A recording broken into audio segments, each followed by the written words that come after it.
আসসালামু আলাইকুম ওয়া রাহমাতুল্লাহি ওয়া বারাকাতুহু। হযরত আবু হুরায়রা রাদিয়াল্লাহু তাআলা আনহু থেকে বর্ণিত, তিনি বলেন, নবীজি সাল্লাল্লাহু আলাইহি সাল্লাম বলেছেন, লাম্মা খালাকাল্লাহুল জান্নাতা ওয়ান নারা আরসালা জিবরিল আলাইহিস সালাতু ওয়াস সালাম ইলাল জান্নাতি।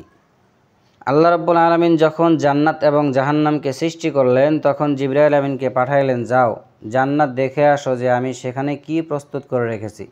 অতঃপর জিবরাইল আমিন সেখানে গেলেন। যাওয়ার পরে জান্নাতের বিভিন্ন নিয়ামত দেখে তিনি আল্লাহ তাআলাকে বললেন যে, আপনার ইজ্জতের কসম, এই জান্নাতের কথা যেই শুনবে এখানে প্রবেশ না করে কেউ থাকতে পারবে না, সকলেই প্রবেশ করতে চাইবে। অতঃপর আল্লাহ তাআলার আদেশে এই জান্নাতকে বিভিন্ন রকমের কষ্টদায়ক অপছন্দনীয় বস্তু দ্বারা পরিবেষ্টন করে দেওয়া হলো। অতঃপর জিবরাইল আমিনকে আবার পাঠানো হলো। তিনি যখন আবার পুনরায় সেখানে গেলেন, যাওয়ার পরে দেখলেন যে জান্নাতকে বিভিন্ন রকমের কষ্টদায়ক মুসিবত ও অপছন্দনীয় বস্তু দ্বারা পরিবেষ্টন করে রাখা হয়েছে। তখন তিনি বললেন যে, আপনার ইজ্জতের কসম, আমার ভয় হয় যে এই জান্নাতে কেউ প্রবেশ করতে পারবে না।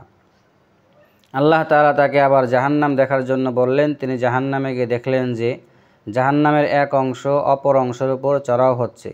সেখানে বিভিন্ন রকমের কষ্টদায়ক বস্তু দেখে তিনি বললেন, হে আল্লাহ, আপনার ইজ্জতের কসম, এই জাহান্নামের কথা যে ব্যক্তি শুনবে এখানে কেউ প্রবেশ করতে চাইবে না, এখানে কেউ প্রবেশ করবে না। তখন আল্লাহ রাব্বুল আলামিনের আদেশে এই জাহান্নামকে বিভিন্ন রকমের মনোমুগ্ধকর জিনিস দ্বারা সাজিয়ে দেওয়া হলো, পরিবেষ্টন করে দেওয়া হলো। অতঃপর আল্লাহ রাব্বুল আলামিন যখন তাকে আবার পুনরায় সেখানে পাঠালেন, তিনি ফিরে এসে বললেন যে, আপনার ইজ্জতের কসম, আমার ভয় হয় এই জাহান্নামে প্রবেশ না করে কেউ থাকতে পারবে না। যেহেতু এই জান্নাতকে পরিবেষ্টন করা হয়েছে বিভিন্ন রকমের কষ্টদায়ক বস্তু দ্বারা, বালা মুসিবত দ্বারা, তাহলে আমাদের জীবনে বালা মুসিবত দুঃখ কষ্ট আসতে পারে। যে কোনো বালা মুসিবত দুঃখ কষ্ট আসলে আমরা আল্লাহ তাআলার উপর সবসময় ভরসা রাখব। আল্লাহ যা করেন আমাদের ভালোর জন্যই করেন। তো নামাজ নিয়মিত আদায় করা, পর্দার বিধান মেনে চলা, সকল প্রকার গুনাহের কাছ থেকে বেঁচে থাকা, বিশেষ করে মোবাইলের গুনাহ থেকে, এটা একটু কষ্টকর। যদি আমরা একটু এই কষ্টটা সহ্য করতে পারি, তাহলে আমাদের জন্য রয়েছে চিরস্থায়ী নিয়ামতের জায়গা জান্নাত। এটা আল্লাহ তাআলা আমাদেরকে দান করবেন।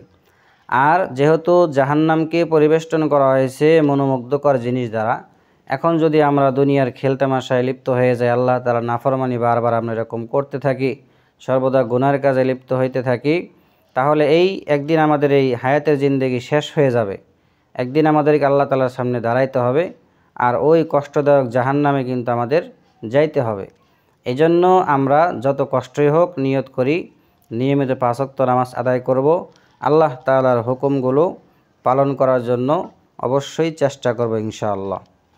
সুনানে নাসাই হাদিস নং 3763।